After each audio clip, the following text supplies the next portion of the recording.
অনেক দূরের এক প্রত্যন্ত গ্রাম, চারদিকে ধান ক্ষেত, কাঁচা রাস্তা। সন্ধ্যা নামলেই অন্ধকার গাঢ় হয়ে আসে। সেই গ্রামে ছিল একটি ছোট্ট পুরনো মসজিদ, টিনের চালা, মাটির দেয়াল, সামনে পুরনো বটগাছ। সেই মসজিদের ইমাম ছিলেন মৌলানা আব্দুল কাদের, গরিব কিন্তু আত্মসম্মানী, শান্ত স্বভাবের মানুষ। সারাদিন তিনি গ্রামের শিশুদের কোরআন পড়াতেন, আর রাত হলে মসজিদের ছোট্ট ঘরে বসে আল্লাহর কাছে দোয়া করতেন গ্রামের শান্তির জন্য। সেই একই গ্রামে বাস করত এক হিন্দু দম্পতি, শুভা আর তার স্বামী রঘু। তারা ছিল অত্যন্ত দরিদ্র। রঘু দিনমজুর আর শুভা মানুষের বাড়িতে কাজ করত। শুভা ছিল অপরূপ সুন্দরী, কিন্তু তার সৌন্দর্য ছিল সরলতার। চোখে ছিল ভরসা আর ভয় মিশ্রিত মায়া।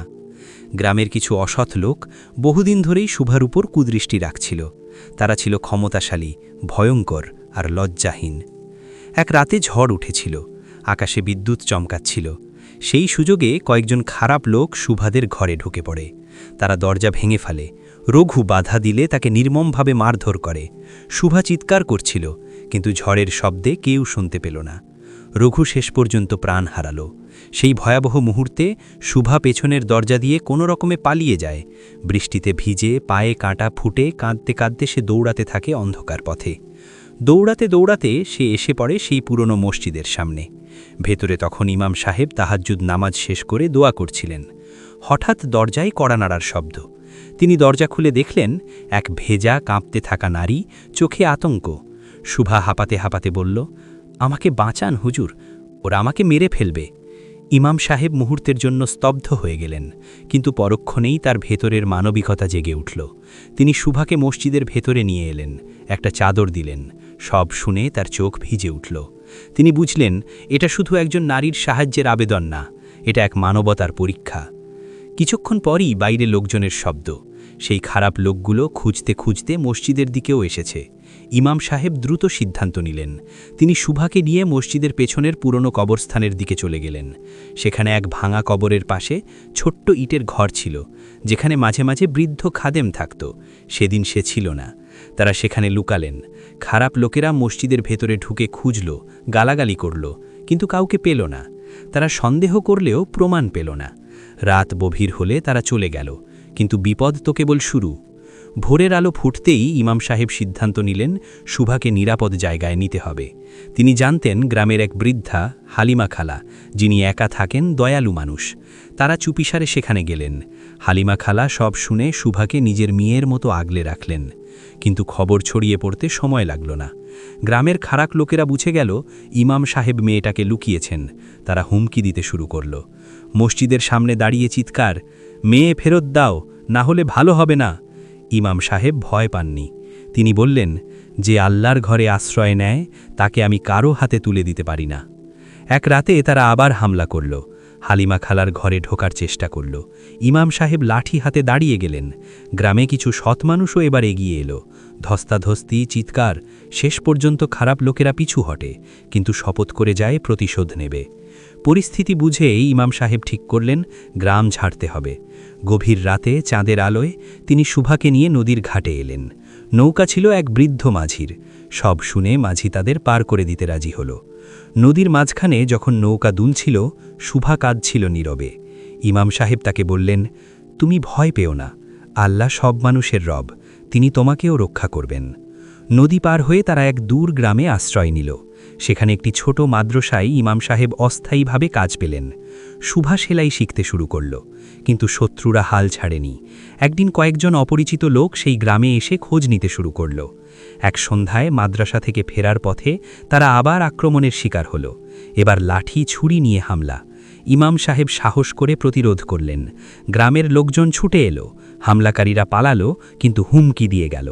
শুভা একদিন বলল, হুজুর, আমার জন্য আপনি এত কষ্ট করছেন কেন? আমি তো আপনার ধর্মেরও নই। ইমাম সাহেব শান্ত কণ্ঠে বললেন, মানুষের বিপদে পাশে দাঁড়ানোই আমার ধর্ম। এরপর তারা আরও দূরে শহরের দিকে রওনা দিল। পথে একবার আবার কবরস্থানে লুকাতে হলো, কারণ পেছনে সন্দেহজনক লোক দেখা যাচ্ছিল। এক বৃদ্ধা মহিলা তাদের খাবার দিলেন, আশ্রয় দিলেন। আবার নতুন লড়াই, নতুন পথচলা। শহরে গিয়ে শুভা ছোট্ট একটা ব্যবসা শুরু করল, সেলাইয়ের কাজ। ইমাম সাহেব তাকে সাহস দিলেন, হিসাব শিখালেন। ধীরে ধীরে শুভা নিজের পায়ে দাঁড়াতে শুরু করল, কিন্তু অতীতের ছায়া এখনও পিছু ছাড়েনি। শহরে আসার পর প্রথম কয়েকটা দিন যেন শান্তির মতোই ছিল, কিন্তু সেই শান্তির ভেতরেও এক অদৃশ্য ভয়ে লুকিয়েছিল। শুভা এখন একটা ছোট্ট ভাড়া ঘরে থাকে। সামনের অংশে সেলাই মেশিন, পেছনে একটা খাট আর কোণে মাটির চুলা। ইমাম সাহেব কাছের এক মসজিদে ইমামতির দায়িত্ব পেয়েছেন। ফজরের নামাজের পর তিনি বাচ্চাদের পড়ান, আর রাতে ফিরে শুভার খোঁজ নেন সব ঠিক আছে কিনা। একদিন বিকেলে হঠাৎ এক অপরিচিত লোক শুভার দোকানের সামনে দাঁড়িয়ে থাকে। তার চোখে অদ্ভুত দৃষ্টি। শুভা ভয় পায়।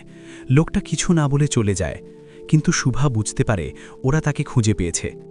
রাতে সে কাঁদতে কাঁদতে ইমাম সাহেবকে সব বলে। ইমাম সাহেব গভীর চিন্তায় পড়ে যান। তিনি জানতেন পালিয়ে বাঁচা যায় কিছুদিন, কিন্তু অন্যায়ের মুখোমুখি একসময় দাঁড়াতেই হয়। পরদিন রাতে তারা আবার স্থান বদল করার সিদ্ধান্ত নিলেন। শহরের এক প্রান্তে পুরনো কবরস্থান ছিল, তার পাশে এক পরিত্যক্ত ঘর। কিছুদিনের জন্য সেখানে লুকিয়ে থাকা ছাড়া উপায় নেই। গভীর রাতে তারা চুপি সারে সেখানে গেলেন। চারদিকে নীরবতা, শুধু ঝিঝি পোকার শব্দ। শুভা কাঁপছিল, কিন্তু ইমাম সাহেব বললেন, আল্লাহ আমাদের পরীক্ষা নিচ্ছেন, কিন্তু তিনি আমাদের একা ছাড়বেন না। কয়েকদিন কেটে গেল। একদিন দুপুরে হঠাৎ 3 জন লোক কবরস্থানের দিক থেকে ঘোরাঘুরি করতে থাকে। তাদের চেহারা দেখে শুভার বুক ধড়ফড় করতে থাকে। ওরা সেই গ্রামেরই লোক। তারা খোঁজ নিতে এসেছে। ইমাম সাহেব দ্রুত শুভাকে ভাঙা দেওয়ালের পেছনে লুকিয়ে রাখেন, নিজের সামনে গিয়ে দাঁড়ান।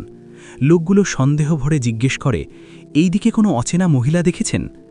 ইমাম সাহেব শান্তভাবে উত্তর দেন, এখানে শুধু মৃতদের কবর, জীবিতদের কেউ নেই।